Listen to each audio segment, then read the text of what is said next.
এবার 2024 সালের লোকসভা নির্বাচনে বিভিন্ন রাজনৈতিক দলগুলো তাদের কর্মী সমর্থকরা দিন রাত পরিশ্রম করেছে।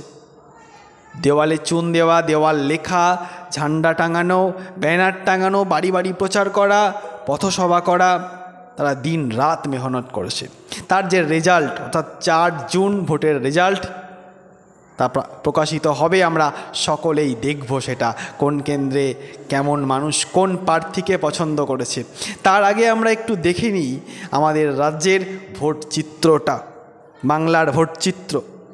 মোট ভোটার, বাংলার মোট ভোটার 7,60,10,006।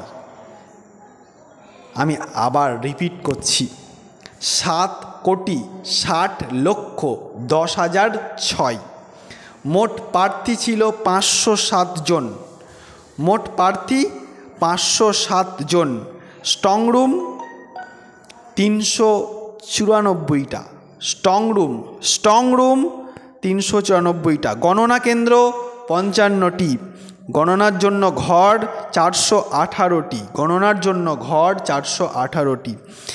মোট গণনার টেবিল 4,944টি।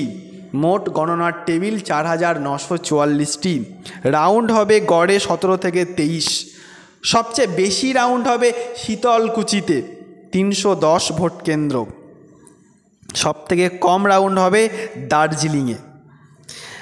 দেখো টেবিলে কারা কারা থাকবে আমি একটু তোমাদেরকে বলে দেওয়ার চেষ্টা করি। টেবিলে থাকবেন একজন সুপারভাইজার, একজন গণনা সহায়ক এবং একজন মাইক্রো অবজারভার।